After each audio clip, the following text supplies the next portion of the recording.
Historically, trends in functional foods has been very much about medical problems, so digestive health, maybe lowering your cholesterol.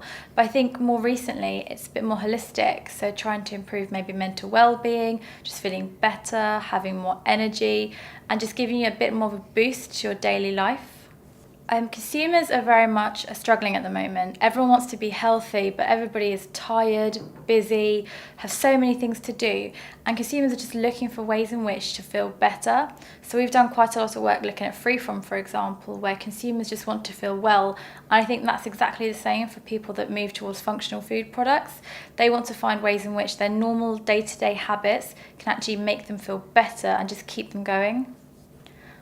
I think actually consumers really struggle with the idea of functional.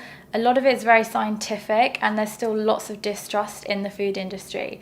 So you ask consumers about topics such as lab-grown meat, and they kind of like the idea of it because you're not killing animals, but then wouldn't actually want to try it because it's artificial. So it's actually very hard for the industry to turn something quite scientific into a functional benefit that they can actually relate to. Something that we do at MMR is actually try to up the emotional connection to products. So you might have a functional benefit such as increasing the good bacteria in your gut, but actually it's more about basically feeding you in the best possible way to feel good. And it's just having that little connection with products that go beyond the scientific backing.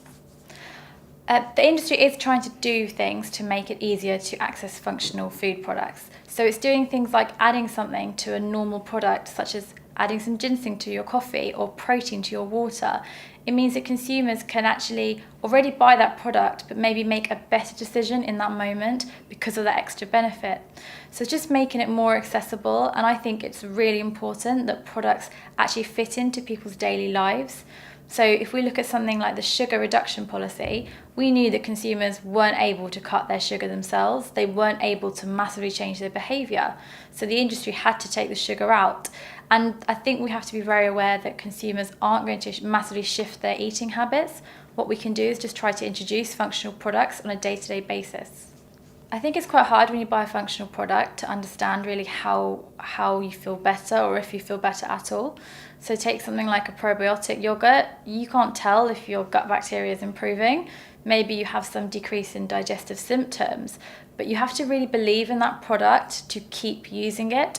And with a lot of functional products, it's repeat consumption that is what's going to make you better. It's not a one-off occasion. So we really like to look at how we can trigger an emotional response in a consumer by maybe the sensory experience, maybe giving certain efficacy cues. So things like kombucha and kefir yogurts, fermented makes you think that they probably are good for you because they're a bit different. They have maybe a different taste you're not used to, but can still be very pleasant.